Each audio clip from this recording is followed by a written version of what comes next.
तीसरी बार पंडित जवाहरलाल नेहरू के बाद कोई व्यक्ति अगर प्रधानमंत्री पद पर बैठने जा रहा है तो शख्स का नाम है नरेंद्र दामोदर दास मोदी।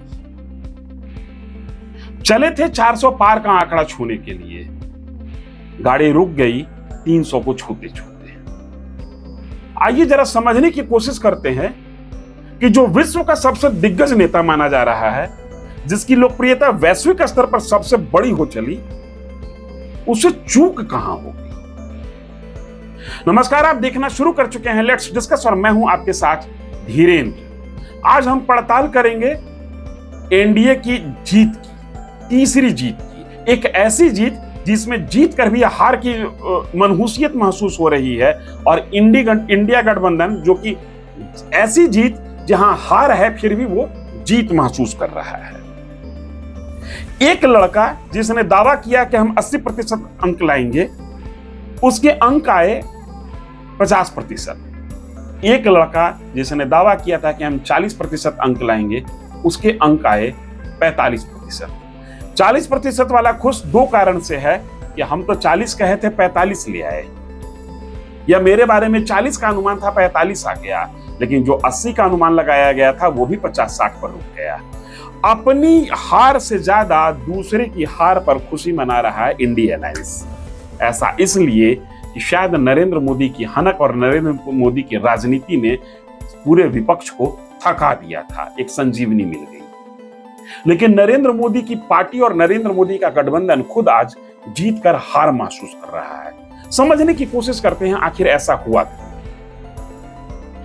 इंडिया अलायंस अपने गठन के तुरंत बाद से देश भर में कास्ट पॉलिटिक्स को हवा दे रहा था। जातिगत जनगणना कराएंगे, पूरे देश की प्रॉपर्टी का एक्सरे कर देंगे और उसके संपत्ति का उसके बाद उस प्रॉपर्टी का बंटवारा करेंगे, जिसके पास नहीं है उसको दिया जाएगा। इसका परिणाम यह हुआ कि पिछड़ी जातियों में जो प्रमुख जातियां थीं, यादव लगभग बीजेपी का वोटर नहीं रहा है, लेकिन कुशवाहा जिसका प्रभाव क्षेत्र बिहार और यूपी में बड़े पैमाने पर है, कुशवाहा भी यादव के साथ हो लिया कास्ट के नाम पर। अन्य पिछड़ी जातियों को भी साधने में बीजेपी या एनडीए फेल रही। दूसरा प्रमुख कारण, राजपूत वर्ग का वोट बीजेपी को लगभग राजस्थान, उत्तर प्रदेश और बिहार में कम मिला या न के बराबर मिला। वजह इसके पीछे दो है। एक, गुजरात के बीजेपी के प्रमुख नेता ने राजपूतों के बारे में कोई टिप्पणी कर दी, जिस टिप्पणी को लेकर राजपूत समाज में एक नाराजगी आई। और दूसरा, अरविंद केजरीवाल ने बयान जारी किया कि भाई जब नरेंद्र मोदी तीसरी बार प्रचंड ताकत के साथ सरकार बनाएंगे तो यूपी के मुख्यमंत्री योगी आदित्यनाथ को चलता कर दिया जाएगा। इसका माकूल जवाब बीजेपी की ओर से नहीं दिया गया। जेपी नड्डा ने कुछ कहा, लेकिन जेपी नड्डा की हैसियत इस सवाल की जवाब देने वाली नहीं थी। नरेंद्र मोदी और अमित शाह योगी की तारीफ जरूर किए, लेकिन अरविंद केजरीवाल के सवाल का जवाब नहीं दे रहे थे। और तीसरी बात, 10 साल के शासन के बाद एक ऊब सी हो गई थी।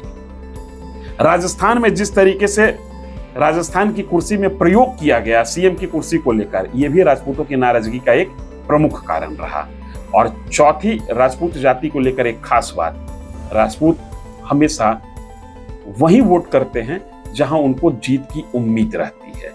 वो तस्वीर राजपूत नहीं भूले होंगे जिसमें नरेंद्र मोदी को माला पहनाया जा रहा है, राजनाथ सिंह उसमें घुसने की कोशिश करते हैं और उनको इशारे से रोक दिया जाता है।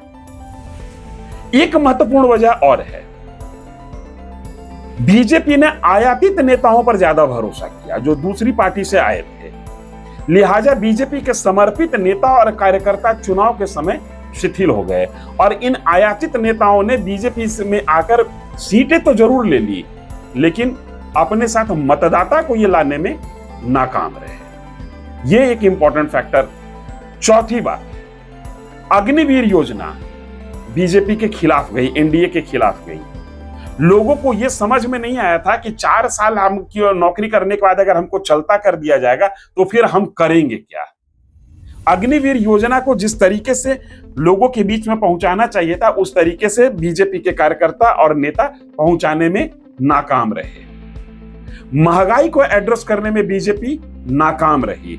और सुनने में तो यह भी आ रहा है कि सरकारी कर्मचारियों के बारे में भी बीजेपी के कुछ एक नेता ये ऐसा बोल गए थे कि इनको वेतन ज्यादा मिलता है, इसी तरीके का काम प्राइवेट सेक्टर में लोग कम कीमत में कर रहे हैं, कम पैसे पर कर रहे हैं, लिहाजा नाराजगी वहां भी देखने को मिली।